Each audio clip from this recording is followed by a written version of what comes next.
Bueno, empiezo a grabar la clase y ya las sesiones pasadas habíamos estado viendo sistema cardiovascular. Empezamos viendo vasos sanguíneos. La semana pasada terminamos con corazón y ahora vamos a ver la sangre. Dejamos la sangre al final porque lo vamos a unir con el tema del sistema inmune, dada la importancia de los leucocitos en el papel de defensa e inmunidad. Entonces, para darle continuidad al tema, lo vamos a ver así. Les pedí que hicieran un cuadrito con los grupos los grupos celulares de la sangre y de dónde vienen. Lo vamos a ver un poquito más adelante. Primero vamos a hablar de la sangre y en este sentido creo que es muy importante recordar que es un tejido conectivo especializado, ¿sale? Entonces, la sangre está formada por dos componentes, los elementos celulares o formes, por eso les llamamos de repente elementos figurados, ahorita voy a explicar un poquito más, y el plasma. Entonces nosotros lo que vamos a hacer es en nuestros distintos análisis, ustedes seguramente ya han participado en algunas pruebas y pues una tarea que es muy común para los nutriólogos que trabajan en aspectos de laboratorio, pues es esto, y aunque no lo hicieran, pues es muy importante que lo sepan, porque pues esta prueba es, digamos que el pan nuestro de cada día, porque en el plasma es donde vamos a buscar los niveles de los distintos macronutrimentos que ustedes les van a dar razón de cómo anda el funcionamiento metabólico del cuerpo, ¿sale? Entonces, normalmente lo que se hace es poner una ligadura. Se tiene entonces que al hacer la ligadura, lo que va a hacer es disminuir el retorno venoso, ¿de acuerdo? Entonces, vamos a ver que se pueden observar y palpar mejor las venas. Se toma sangre venosa, se centrifuga. Esta sangre puede ser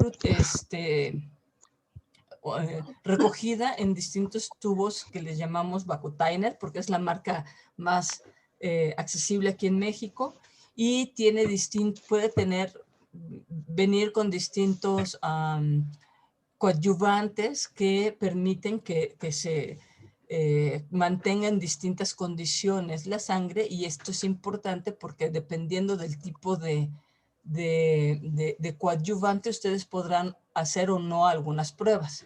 Al centrifugar, lo que vamos a ver es que se separa los componentes figurados del plasma. Ahora, ¿por qué le insisto en decirle componentes figurados o elementos formes? Bueno, porque maestra, casi todos son células excepto las plaquetas, ¿sale? Y esto maestra, pues hace que no les digamos elementos celulares, ¿me explico?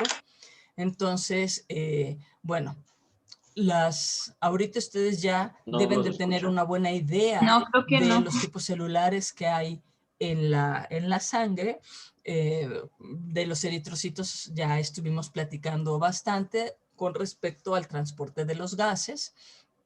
Tenemos muchísimos eritrocitos, entre 4 y 6 millones de eritrocitos. Esto es muy importante. Los eritrocitos tienen un tiempo de vida de 120 días. Cada vez que van pasando por el vaso van siendo marcados y van envejeciendo, ¿sale? Entonces, en el vaso se van a atrapar los eritrocitos y se van a ir eliminando. Y de hecho, bueno, veremos un poquito más también este proceso de eliminación adelante. Por otro lado, tenemos los eritrocitos, que son los que le llamamos los glóbulos blancos, y los leucocitos, que son los que le llamamos los... No los estoy escuchando. Ay, perdón. Tienen razón, no prendí la...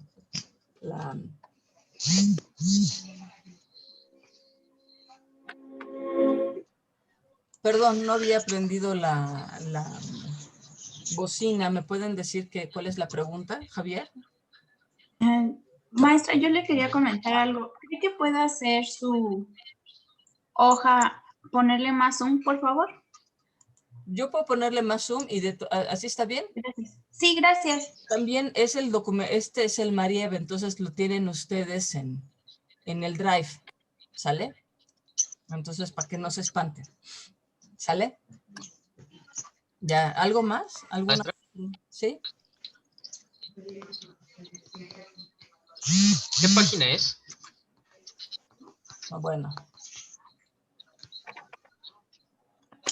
341.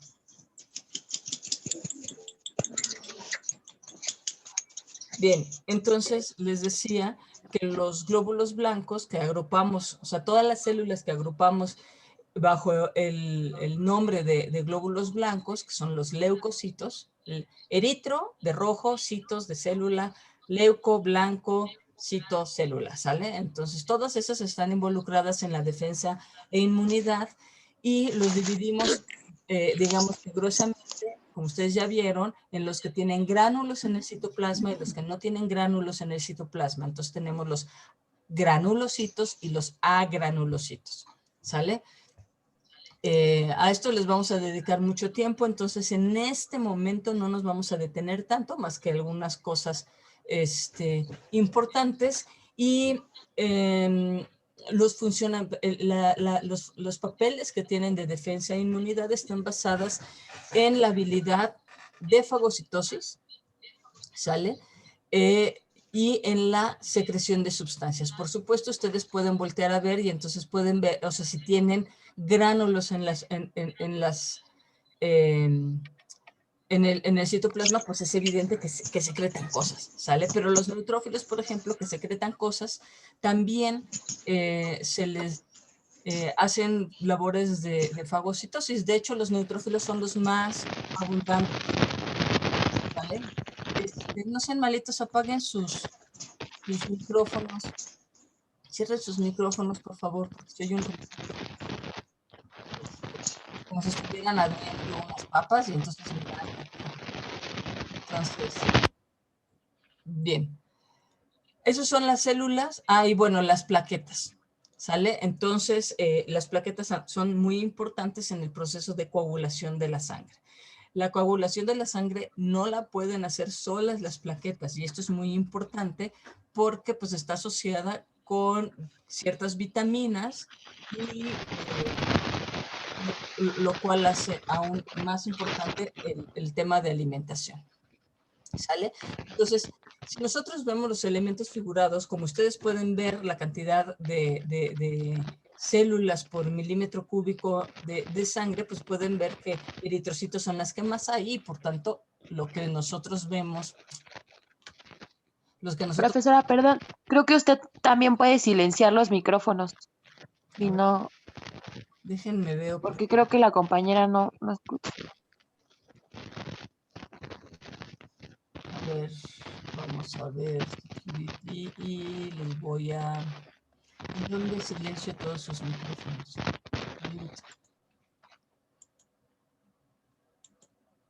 Okay. ¿Será que ya? Muy bien. Entonces, estábamos... entonces cuando nosotros hacemos el centrifugado, pues vamos a ver que una buena cantidad, que es lo que le llama del volumen, vamos a encontrar que son los eritrocitos. Y esto es lo que le llamamos el hematocrito, ¿sale?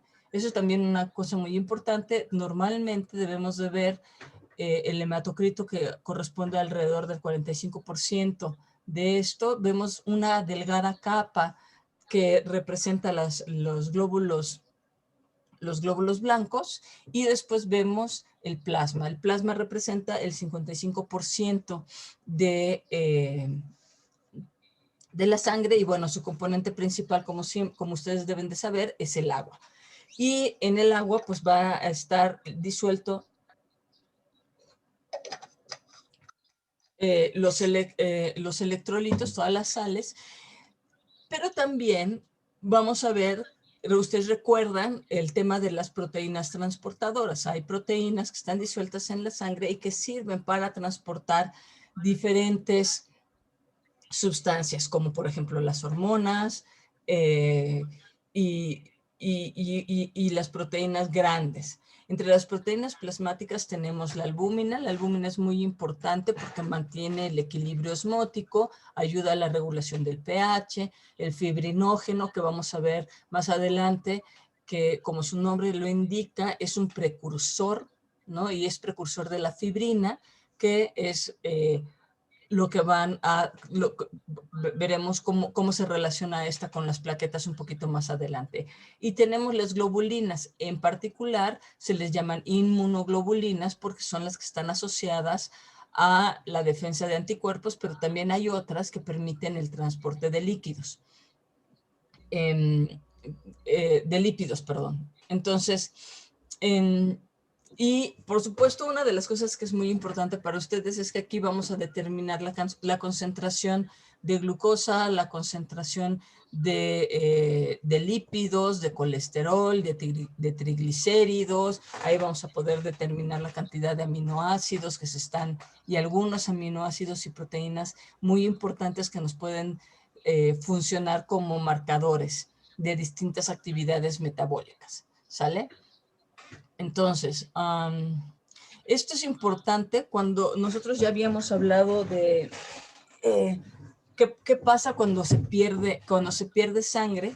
Ustedes deben de saber que cuando se está perdiendo sangre, una de las cosas que es muy importante hacer es reponer el volumen. Y entonces, usualmente cuando tenemos un paciente que está empezando a deshidratarse ya sea por vómitos, diarreas o por una hemorragia grave, lo que hacemos es, igual buscamos una vena y en lugar de sacarle sangre, hacemos lo que se llama, abrimos una vía venosa y entonces ahí ponemos un catéter.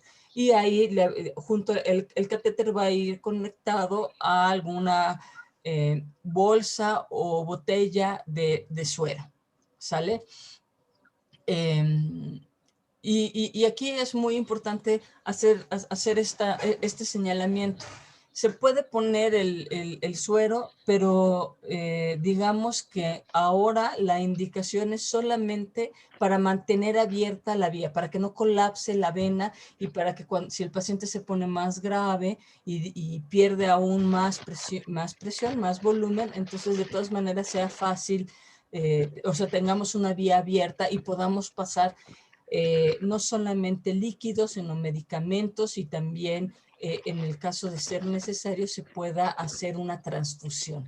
¿Por qué es muy importante esto? Porque si nosotros tenemos una persona que está perdiendo líquido por las distintas razones que hemos mencionado, si es por diarreas y por vómitos, lo que va a estar perdiendo es mucha agua y vamos a ver que va a estar perdiendo las sales también. Y entonces, si nosotros ponemos pura agua, entonces lo que va a pasar es que vamos a perder el equilibrio osmótico y entonces vamos a tener a las células en un medio hipotónico y entonces van a perder líquido. ¿Vale? Sí, por otro lado, además tenemos pérdida de proteínas plasmáticas, como puede ser en el caso de de un sangrado, entonces vamos a perder estas proteínas y vamos a tener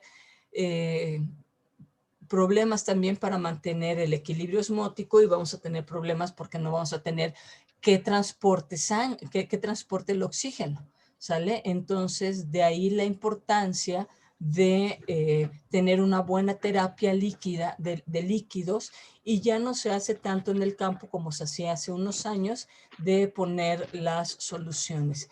Si ustedes les gusta ver tele, van a ver que en muchos programas en donde participan, que tienen que ver con equipos de emergencia, etcétera, van a ver que hay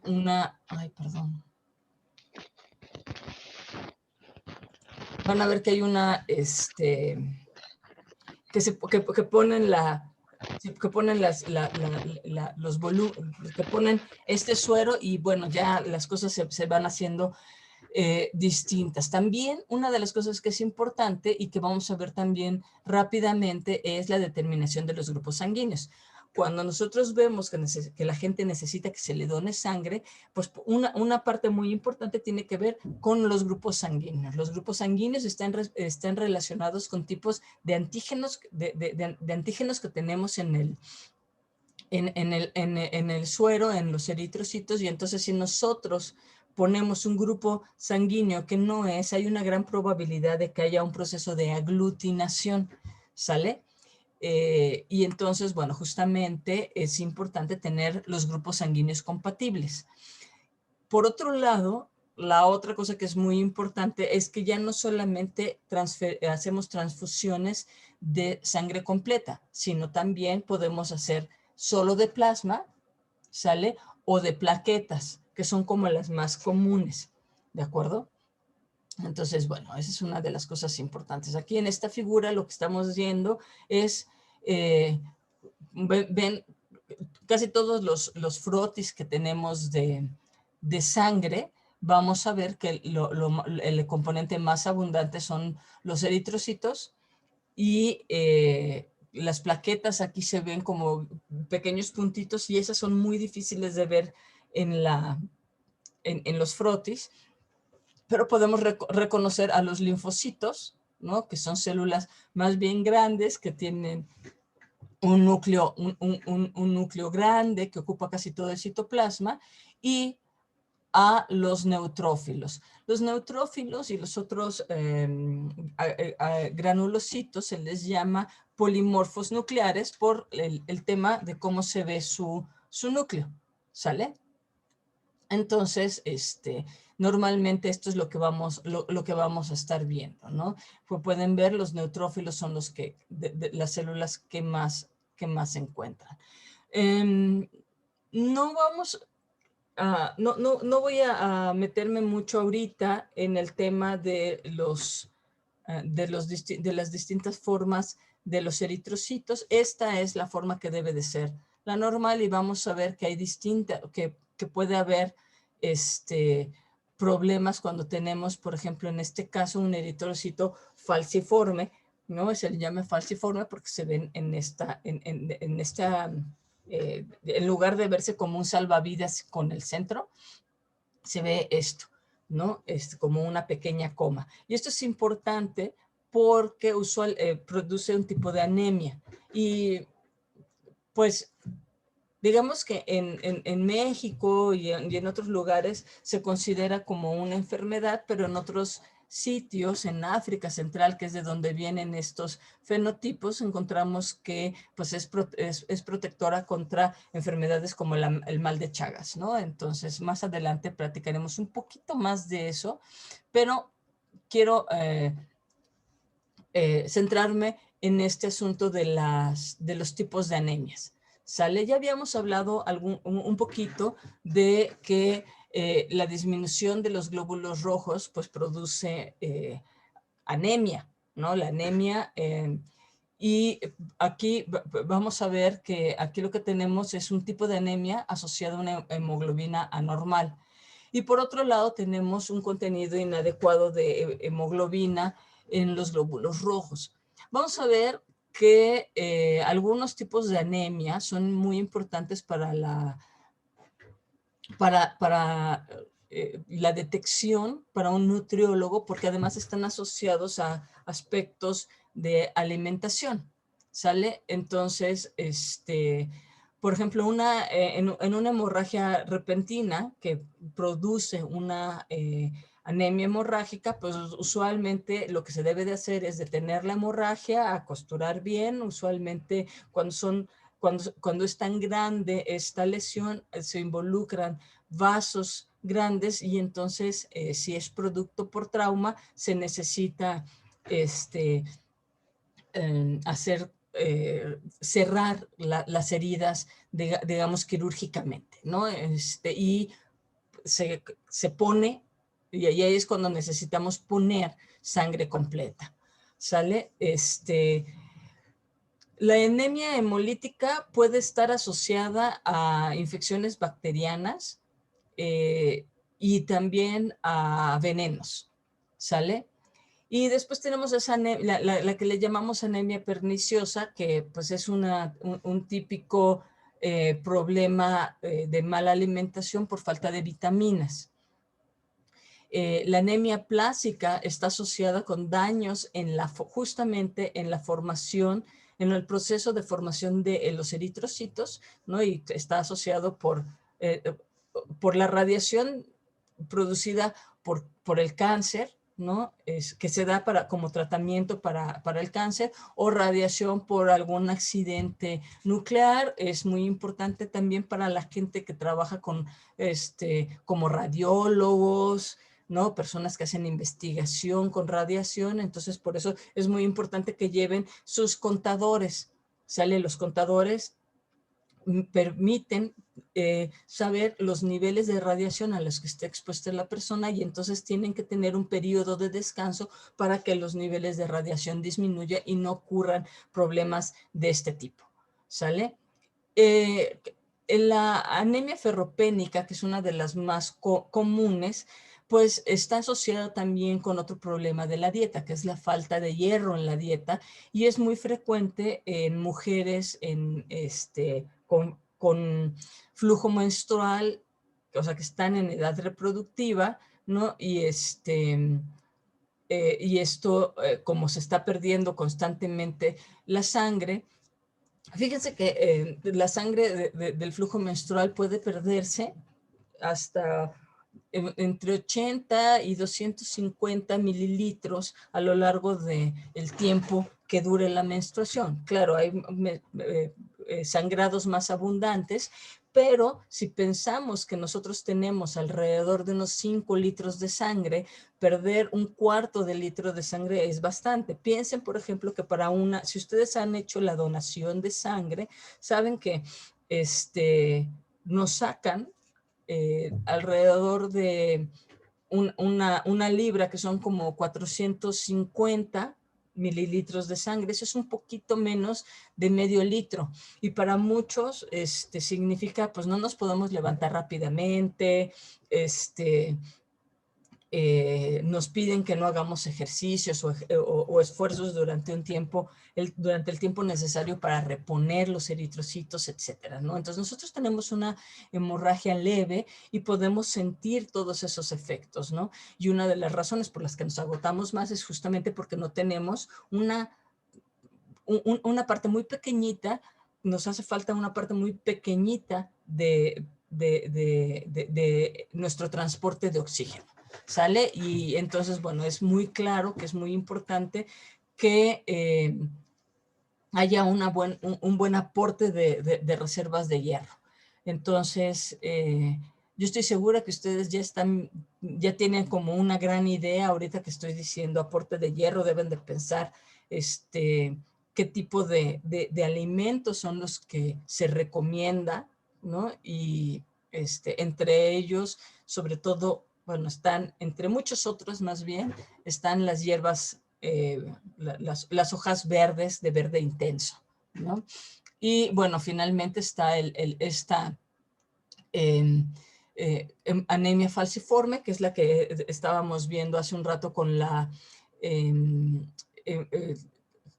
hemoglobina, con nuestros glóbulos falciformes, ¿no? Y entonces, bueno, como les decía, está asociada mayormente en personas africanas, pero también, digamos que para nosotros no es tan bueno, pero ellos la van pasando. Me voy a pasar aquí a las características de los elementos figurados de la sangre. Vamos, como les decía, esto los vamos a ver con mucho cuidado, ¿no? Porque son elementos fundamentales para la respuesta inmune, ¿sale? Los neutrófilos son la mayor cantidad de glóbulos blancos que están circulando en la sangre, ¿no? Cuando hacemos una hacemos una citología sanguínea y vemos que aumentan, pues entonces usualmente están asociados con infecciones, ¿no? Los eosinófilos digamos, se activan cuando hay problemas de parásitos, los basófilos están asociados a las alergias. Los monocitos son fagocitos activos y que además esos monocitos van a migrar rápidamente a otros tejidos, ¿sale? Entonces, y se van a convertir en macrófagos. Eso también lo vamos a ver con calmita. Y bueno, los linfocitos y los que ustedes ya deben de haber revisado si hicieron la tabla que les pedí, esos linfocitos maduran y van a producir dos tipos celulares, los linfocitos T y los linfocitos B, y son de particular importancia para todas las respuestas que tienen que ver con producción de inmunoglobulinas que nos ayudan a protegernos de microorganismos, pero también de la activación en contra de los virus, ¿sale? Que son los linfocitos T. Hay una gran cantidad de grupos celulares, de subgrupos celulares de estos, de estos linfocitos y como les digo, van a ver que lo prometido es deuda, apenas estemos viendo sistema inmune, nos vamos a entretener bastante diferenciando, no vamos a ver todas las familias porque no acabaríamos. Y como les decía, las plaquetas. ¿Sale? Entonces, este es un ejemplo de lo que ustedes deben de estar viendo, el desarrollo de las células de la sangre. Ustedes seguramente han escuchado hablar de las células madre. Las células madres que se obtienen del cordón umbilical son células madre totipotenciales. Eso quiere decir que a partir de esas células, al menos en teoría, se pueden formar todos los grupos celulares que se encuentran en el humano. Si yo agarro un cordón umbilical de cerdo, entonces podré encontrar todos los grupos celulares de un cochinito, ¿sale? Nosotros, en el caso del proceso de formación de la sangre, la hematopoiesis se lleva a cabo a partir de células madre pluripotenciales. Quiere decir que ya no son totipotenciales, sino pluripotenciales, porque pueden formar, a partir de ellas se puede formar una gran cantidad de grupos celulares, pero no todos, ¿sale? Esto es importante. Vamos a ver que estas células se encuentran en la médula ósea roja. Y la médula ósea roja se encuentra sobre todo en huesos grandes, ¿sale? Como el fémur, el húmero, ¿de acuerdo? Ese tipo de células. Y vamos a ver que esta es, digamos, la versión más sencillita, en donde tengo células madres linfoides y células madres mieloides. Mieloides está asociado con la médula y linfoides con la linfa, ¿sale? Entonces ya se pueden imaginar, unos están en médula ósea y otros terminan en la linfa, ¿sale? Esa es la primera cosa que ustedes tienen que recordar y digamos en este proceso. Y a partir de eso vamos a encontrar que las células mieloides producen todos los granulocitos, basófilos, eosinófilos y neutrófilos, producen los eritrocitos, producen las plaquetas y producen los monocitos, ¿sale? Creo que eso es lo más importante. Ahorita creo que eso es lo más importante que quiero que sepan. Esta imagen, en la 10.4, sí se la tienen que saber, ¿sale? Las otras que yo les puse son un poquito más complicadas porque ya pueden ver cómo hay una diferenciación mucho más fina, ¿sale? Incluso se mencionan otras células de defensa que no están puestas aquí, como las células cebadas, en las células dendríticas, por ejemplo, y bueno, eso es parte de las cosas que vamos a ver más adelante. Entonces,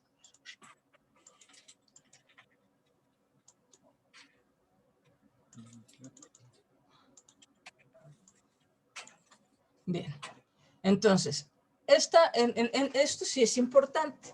El mecanismo de regulación del nivel de producción de glóbulos rojos es un mecanismo que nos remite al proceso homeostático. ¿Se acuerdan? La homeostasis homeostasis se refiere a todos los mecanismos de control de variables fisiológicas que no pueden salir de ciertos intervalos. ¿Sale? Entonces, una de las cosas de las que hemos hablado es el que nos importa mucho regular, es el nivel de oxígeno que hay en sangre. ¿Sale? Ya vimos que hay un proceso de control de la ventilación para mantener la cantidad de oxígeno en la sangre. También vemos que hay un proceso de regulación, no solamente de frecuencia cardíaca, sino incluso de distribución de la circulación sanguínea dependiendo de las necesidades de oxígeno, ¿sale? Entonces, sí, esto debe de ir acompañado con la capacidad de transporte de oxígeno, ¿sale? Entonces dijimos, primero, ventilación, que llegue el oxígeno a los alveolos. Dijimos, es un problema cuando empezamos a tener problemas con los alveolos y no hay una buena ventilación. Bueno, tenemos buena ventilación y lo siguiente es que llegue la sangre. Aumenta la frecuencia cardíaca para que pueda llevar más sangre. Pero si aumenta la frecuencia cardíaca y no lleva los eritrocitos, y estos eritrocitos no llevan la hemoglobina, entonces tenemos un problema, ¿no? Entonces, la siguiente parte en la regulación es llevar oxígeno. Y entonces regular o sea, el proceso de que haya suficientes eritrocitos para que pueda llevar oxígeno. Y entonces, lo que les estoy diciendo es que cuando disminuye la cantidad de glóbulos rojos, ¿sale? O hay una disminución cuando hay una disminución en la cantidad de oxígeno que hay circulando, o hay una disminución en los glóbulos rojos, entonces se disminuye el nivel de oxígeno en la sangre. ¿Por qué razón se podría disminuir la cantidad de glóbulos rojos que hay en la sangre? Bueno, una de ellas es pues cualquier hemorragia. Una hemorragia produce que no haya glóbulos rojos, ¿de acuerdo? Y la otra cosa que pasa es que nosotros estemos no en la Ciudad de México, sino que nos vayamos, no sé, al Ixtlacihuatl, por ejemplo, que tiene casi 5,000 metros, ¿sale? Disminuye el nivel de oxígeno. Y entonces lo que va a pasar es que el riñón libera eritropoyetina. Pero recuerden que esto es un proceso, la eritropoyetina va a llegar a médula ósea y va a estimularla para que se produzcan más glóbulos rojos y aumente la capacidad transportadora de sangre y se vuelva a recuperar los niveles normales de oxígeno en la sangre. Entonces, esta parte es importante porque lo que vamos a ver es que esta no es una respuesta rápida, ¿sale? A diferencia de lo que ocurre, ¿cuánto tiempo nos queda? Déjenme ver porque nada más me dice que se va a acabar y no me está dando el tiempo. ¿Ustedes alcanzan a verlo? 6 minutos, maestra. ¿Cuánto? 6 minutos. 6 minutos. Me da tiempo de terminar con esto y ahorita le seguimos, ¿sale? Muy bien. Entonces, esta respuesta no es rápida, ¿sale? La respuesta de la frecuencia respiratoria y la frecuencia cardíaca es rápida, pero al nosotros tener que liberar eritropoyetina y estar produciendo más eritropoyetina, involucra procesos celulares que son de más mediano plazo. ¿Sí nos queda claro? Sí, maestra. Ok, entonces, ¿qué pasa si, por ejemplo, nuestros parientes de Acapulco vienen a vivir a la Ciudad de México? Bueno, cambian de vivir al nivel del mar a más de 2,000 metros a nivel del mar. ¿O qué pasa si nosotros nos vamos a la montaña? ¿Sale? Ese estímulo de irnos a la montaña disminuye la presión parcial de oxígeno en el aire y por lo tanto disminuye la disponibilidad de oxígeno. ¿Sí nos queda claro?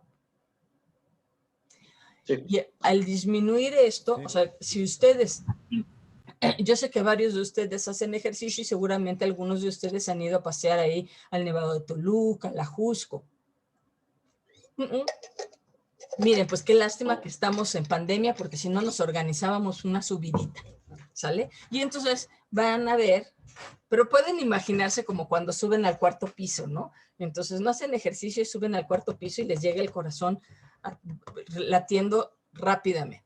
Bueno, pues lo que ocurre cuando cuando subimos a un cerro, no solamente nos sube la frecuencia cardíaca y la frecuencia respiratoria porque estamos haciendo ejercicio, sino aunque nosotros lo hiciéramos despacito, lo que nosotros encontraríamos es que nos aumentaría la frecuencia cardíaca y la frecuencia respiratoria porque hay menos oxígeno, ¿de acuerdo?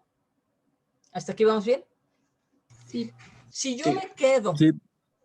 me quedo unos días a vivir en la punta del Ajusco, que no lo voy a hacer en esta época porque ha de ser un frío espantoso, ¿no?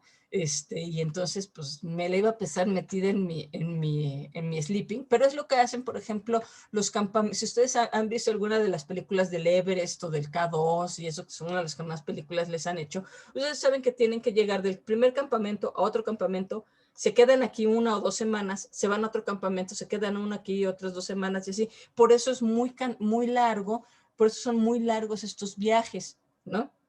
¿Y por qué se quedan? Porque lo que están haciendo es estimular a su riñón para producir más glóbulos rojos, ¿sale? Entonces, produzco más glóbulos rojos, ya me acostumbré a esta altura, me voy a otra altura, me espero otras 2 semanas, produzco más glóbulos rojos, ¿sí se dan cuenta? Lo que hacen, por ejemplo, muchos equipos de fútbol, ya no sé si lo siguen haciendo, pero antes lo hacían y cuando uno iba tempranito al Nevado de Toluca, nos encontrábamos mucho con los equipos de fútbol que iban ahí a hacer ejercicio. ¿Por qué? Porque si haces ejercicio y estás ahí, estimulas a que se aumente la liberación de eritropoyetina. Y al aumentar la liberación de eritropoyetina tienes más glóbulos rojos. Y entonces cuando llegas otra vez a nivel del mar, o incluso al nivel de la Ciudad de México, tienes más glóbulos rojos, por lo tanto tienes más oxígeno, por lo tanto te cansas menos corriendo. ¿Sale? ¿Sí queda claro eso? Maestra, una duda. Sí. Diga. Respecto a lo que comentó. Por ejemplo, si yo me voy, como usted, al Nevado de Toluca y todo para aumentar mi producción de eritrocitos, y de repente ya regreso al nivel del mar, después de un tiempo, ¿esos van a disminuir o se mantienen? O sea, Van a disminuir. no. Ah, ok. Van a disminuir porque responde a un proceso fisiológico, homeostático, regulado homeostáticamente, ¿sale?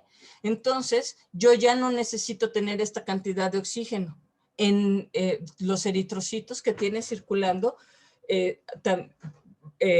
entran en este proceso de regulación, yo tengo muchos oxígenos, lo que estimula su producción es la disminución de eritrocitos, ¿sale?